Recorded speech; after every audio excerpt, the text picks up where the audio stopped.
Many readers today no longer remember writer Robert Pirsig, who died in 2017.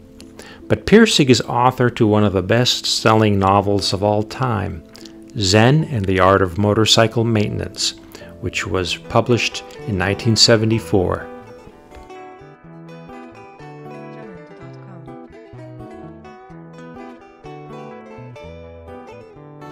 The book I'll just call Zen is a classic work of literature and philosophy that captured the zeitgeist of its era when so many people, especially the young, were looking for answers about the meaning of our lives.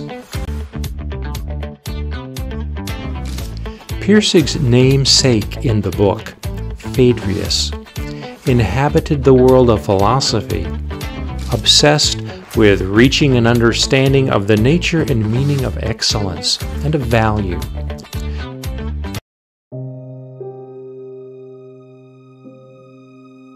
That is comparable to the way Alicia, Cormac McCarthy's female alter ego in Stella Maris, devoted herself to mathematics.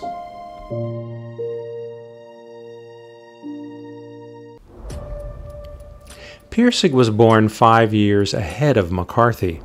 Both men were deep thinkers, drawn toward big cosmic ideas. But both men were old school, practical and mechanical rather than technological. McCarthy typed his books on a 1950 manual typewriter. Pirsig repaired his own motorcycle.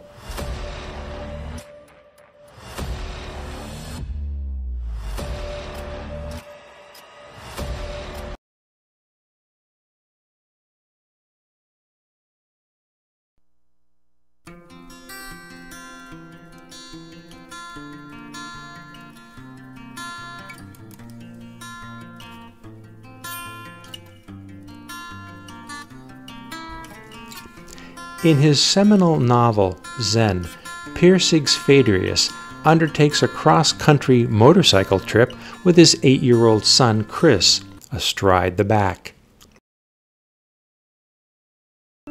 Over the course of the journey, Phaedrus recounts in his head the stages in his quest to better understand. What is excellence? How do we judge value? Where did the ancient philosophers go wrong? The comparisons between Robert Pirsig and Cormac McCarthy get more interesting.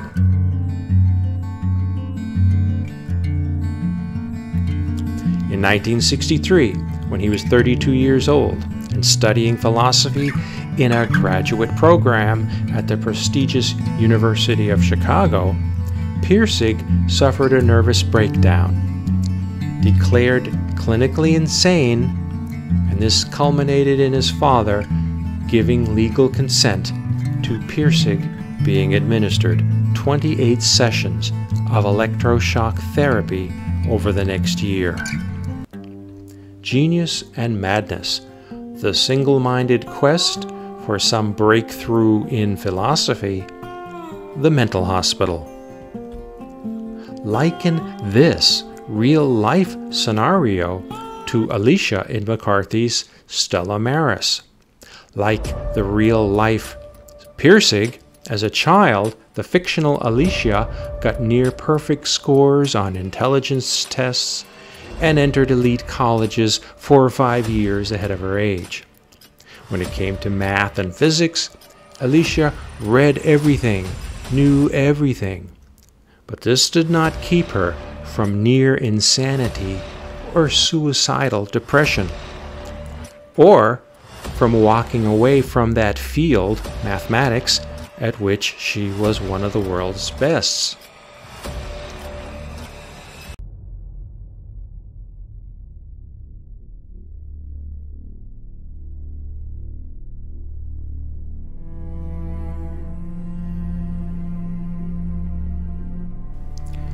Pirsig and McCarthy both explore the idea that too much intelligence, too great an intellectual pursuit, can become self-destructive. Pirsig, in the lead up to his breakdown, lost interest in other people, in eating or bathing. Similarly, in Stella Maris, Alicia has no friends in school, no friends in life, except for the devotion she feels for her brother Bobby. What of life and of the world? It's just noise and activity that gets in the way of their ultimate pursuit.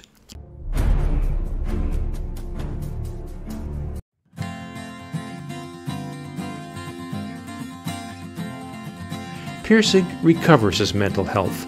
He writes Zen and the Art of Motorcycle Maintenance and becomes a literary star, something of a counterculture guru of the 1970s and 1980s.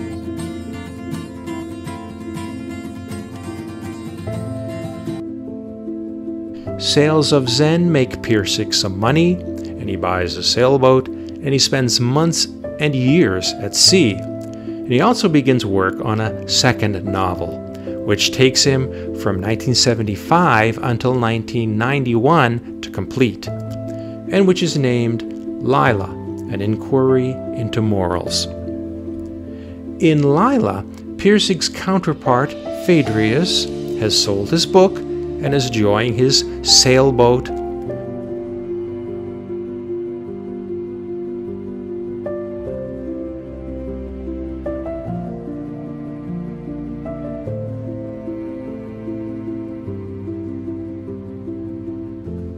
When he meets Lila, a kind of Molly Bloom type woman, at one of his ports of call.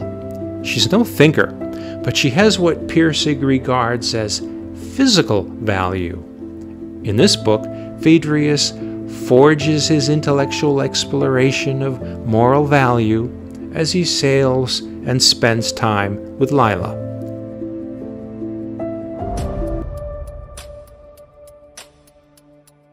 Lila, it turns out, has some kind of psychotic disorder, one that gets worse under stress. By the end of his time with her late in the book, Lila displays paranoia, delusions, and narcissism.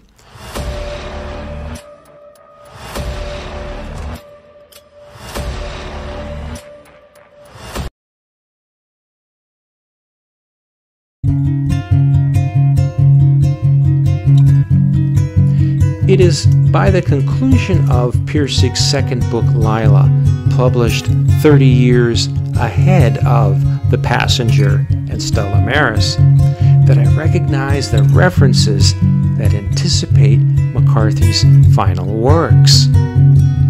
Like McCarthy, Pirsig at long last incorporates an important female character into his work, and she's plagued by madness. Lila hallucinates that a plastic doll that she carries about is a real living baby. Certain men are a threat to her, Lila thinks, and also a threat to her baby.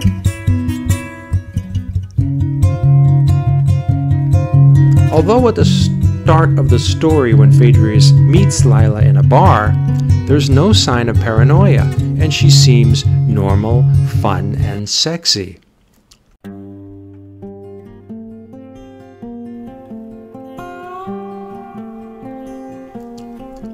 Reading The Passenger, I was never able to find a place that made sense to me for Alicia's visitations by dwarfs who behave like vaudeville performers who are in between acts. From the age of 12, Alicia tells the psychiatrist in Stella Maris that she's been visited, when alone, by this little wisecracking man she calls the Kid. In The Passenger, when reading Alicia's chapters, it takes us a while to appreciate that the being in her room who's yakking at her can't be seen by anybody else. The Passenger is a longer story, and there's never any explanation for Alicia's encounters with these child-size entities, who appear when they choose and talk to her with a familiarity as if they were part of her life. The juxtaposition in the two writers and their two books each, Pirsig and Zen and the Art of Motorcycle Maintenance and Lila, and McCarthy, The Passenger and Stella Maris, is easy to spot. The aging male genius with his ideas too big for the page on the one hand, and these slightly crazy women, Lila and Alicia. In The Passenger, Alicia repeatedly has her encounters with the kid in her attic bedroom at her grandmother's house. Alicia is literally the mad woman in the attic. Of course, it's more complicated than that. Alicia is not the disruptive female with whom the sturdy male genius crosses paths. Alicia herself is the genius. Like Pirsig's Phaedrus, she is the intellect who battles for her sanity. Although clinically, the hallucinations of the talkative dwarfs over a period of years could classify Alicia at an extreme. Could, because I don't know of any such actual case.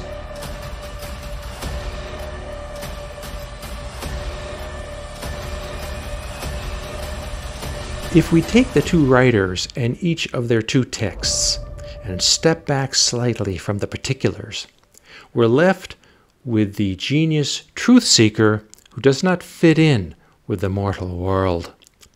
Pirsig fights through his insanity and is able to push on and produce good and interesting work in his second book. But Pirsig chooses to revisit the idea of mental instability through Lila.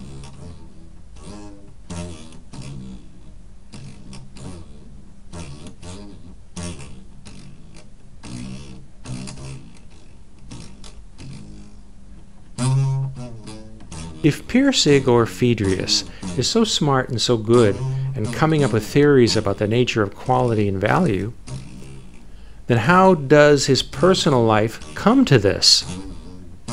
His Phaedrus has made some money selling Zen, and what is he doing but sailing around from port to port alone, hanging around bars, shooting the breeze with barflies, and picking up easy women. But this is the version of Phaedrus that Pirsig wants to explore. He could have made Phaedrus more wholesome and sympathetic, like in the first book, when he rides the motorcycle with his little boy. Instead, Pirsig makes his Phaedrus look like a has-been, too old to be carrying on this way. Phaedrus anticipates Bobby, the central male character from McCarthy's The Passenger. Bobby, who is 10 years older than his mathematician sister, Alicia, shares some characteristics with Phaedrus. Bobby has not identified a great intellectual crusade to charge off on, but he's unmistakably brilliant at each enterprise he undertakes. We are to understand that Bobby is a lapsed physicist. We don't know why, although in Stella Maris, Alicia suggests that physicists and mathematicians getting frustrated and walking away is not unusual.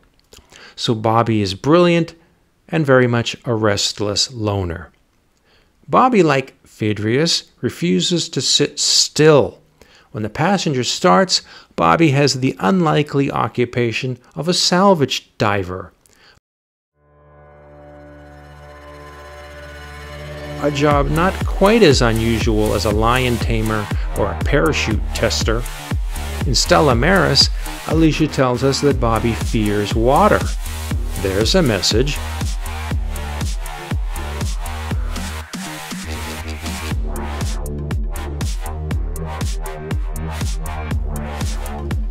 Like Phaedrus, in between gigs, Bobby hangs around in bars and restaurants with a cavalcade of men much like himself, plus one transsexual. They have high IQs, but they seem lacking in any purpose except for getting drunk with other men. Mostly, they do the talking and Bobby, the more grounded one, listens. I try to visualize these friends of Bobby's having families or wives or children back home somewhere, wondering if Daddy is coming home at all tonight, and if he will have spent or lost the grocery money. Unless, like Bobby, they are each single, unable to invest the time in some conventional attachment, and prefer to just get together for a couple hours here and there with others like themselves who ask nothing of them.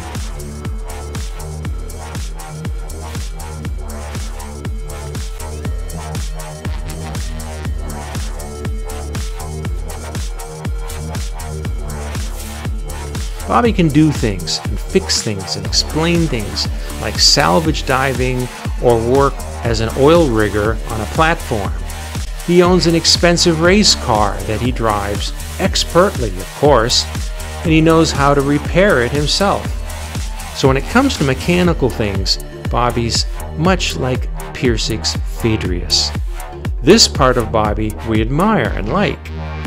The difference between Bobby and Phaedrius is that when Phaedrius wants to pursue his individualistic wisdom, he's always fighting to get his head straight. His evolution always makes some sense.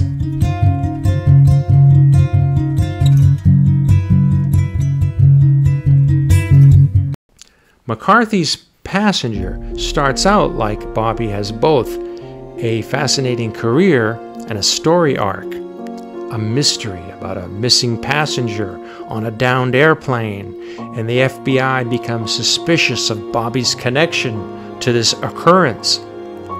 But if being a salvage diver is a rare occupation, at least to me, being a part-time, occasional salvage diver must be even more unusual. But that's Bobby.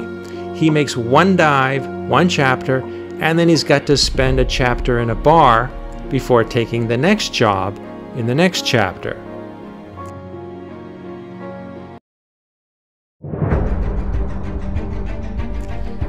When the FBI agent questions him, Bobby, who is all about privacy, if anything, behaves so defiantly that it guarantees that Bobby will be suspected of having something to do with a crime involving the missing passenger on the plane. Bobby pays a lawyer, another of his talkative, annoying friends, to create an alternative identity so that no agents can track him down for a crime that he never committed. And then he is simply on the run. Bobby is not a man who needs a fake ID so that he can get off the grid. He's not looking for a new Bobby as much as he's trying to erase the old Bobby. The airplane in the water is just a pretext. This man no longer wants to be here. He shares that disposition with his sister, Alicia, although I have to read Stella Maris to grasp that. Both of them, Bobby and Sister Alicia, have run their course of the world as they know it.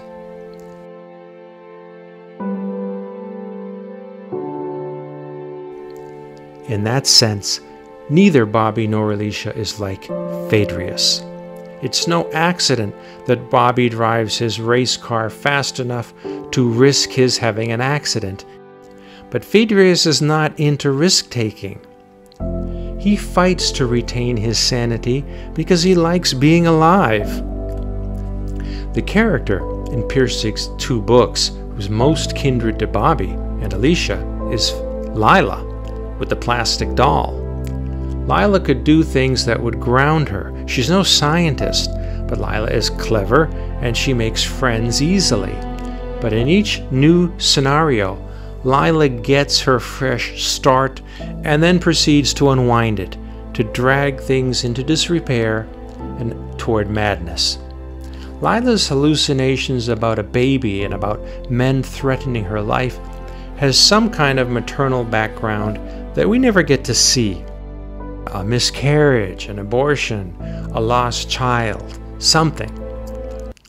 As for McCarthy's Bobby and Alicia, their psychological problems seem rooted in their father's career. He was one of the scientists at Los Alamos who designed the atomic bomb.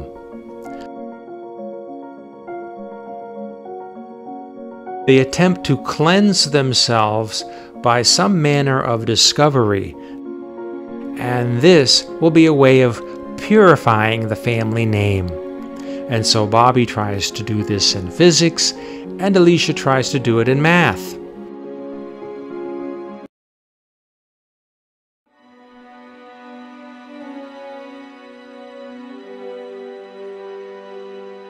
Bobby and Alicia want to die because they feel like they don't have the right to live. And over the pages of the two books, brother and sister do all they can to erase themselves.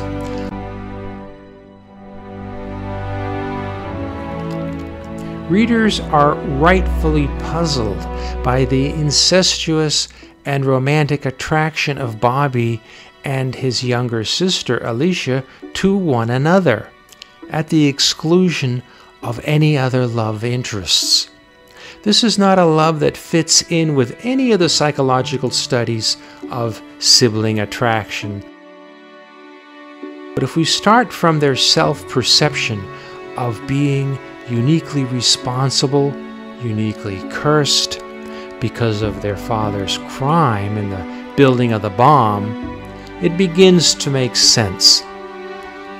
Start from Alicia's perception from an early age.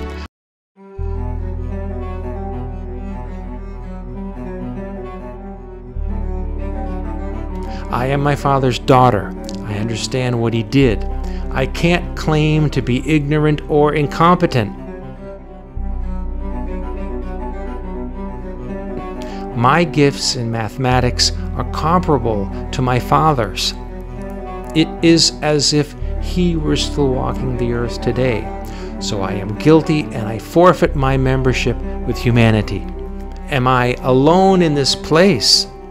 No, there's Bobby. Bobby is his father's son, and he knows what it feels like to feel responsible for the evil of the bomb. Only Bobby understands and shares this exile, Bobby and me. Their incest urge is an expression of self-erasure. They will not go forth and multiply.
Robert Pirsig's life, if not his literature, is punctuated by tragic death, by murder.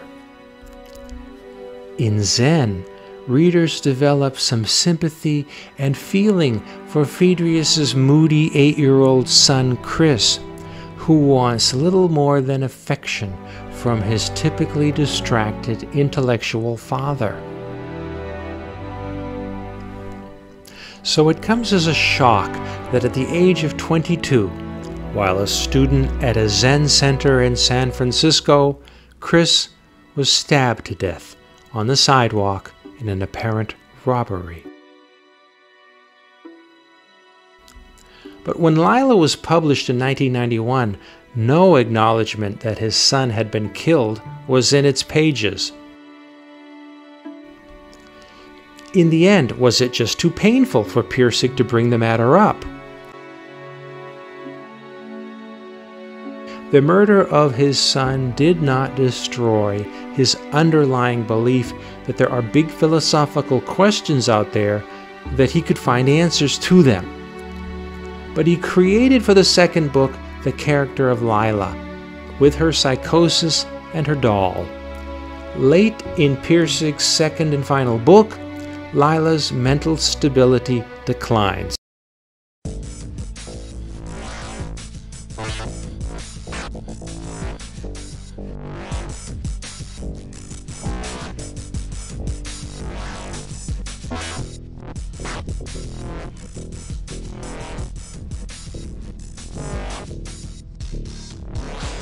Phaedrius opines that Lila is in the grip of an insanity, meaning, in his interpretation, that she is outside of culture.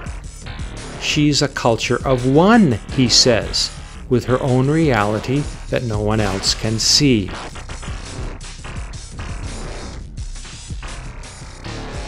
If she is handled with patience and acceptance, she might drift out of that misfitting culture of one that she occupies and come back to a culture with others.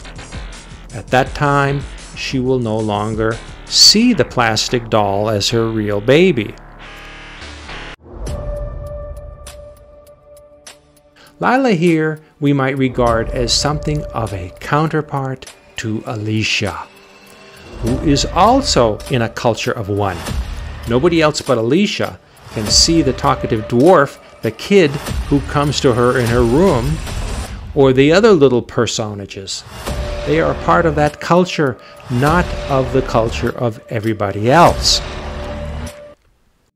In Pirsig's book, Phaedrius says that believing the doll is a baby is not the insanity, but the coping mechanism to the insanity. Alicia too has some provocation to having her normal life interrupted by her fantasy dwarves. Engaging with the kid is her way of venting the insanity that is already upon her. But through Lila, it's not a stretch associatively to say that the doll on the floor is Chris and the intruder on the boat is Chris's murderer, which would mean that Lila is Robert Pirsig.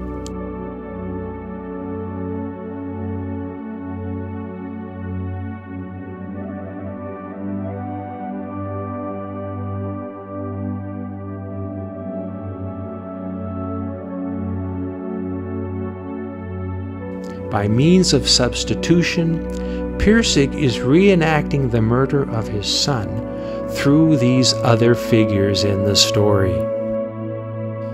But out of the agony of the death of his son, Pirsig may assign the character Phaedrius in the second book to be the caretaker, the unlicensed therapist to Lila, who is alter ego for Robert Pirsig himself, to address the torment of his, the writer's, loss. The baby belongs to this Lila character, and through Lila the crime will be reenacted, and Phaedrius, from some emotional distance, can analyze what Lila is experiencing, and then he, Phaedrius, can move on, and does so. You read these 4 books written by 2 writers, and it is hard not to walk away thinking, whatever I do, I better not be a genius, or be a genius who is on some ultimate intellectual quest, because such a preoccupation will just drive you crazy and alienate you from the world.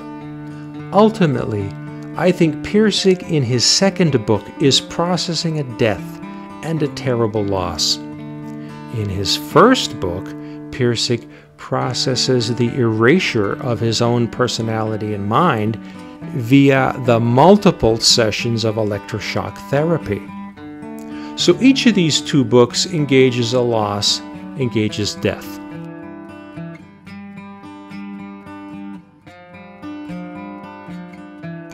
Cormac McCarthy in The Passenger and Stella Maris is processing his own mortality.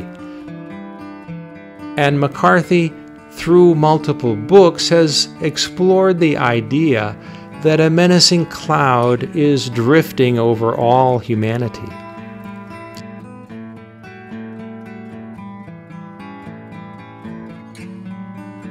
In his books, Pirsig signals to readers that life can be cruel, but you soldier on, as he does, Pirsig, on his sailboat.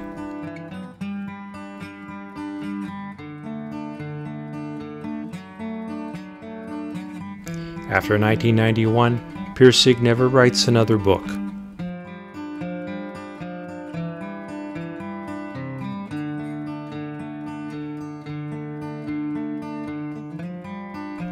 McCarthy explores the suffering, the cruelty of life, but through Bobby and Alicia, there's some defiance.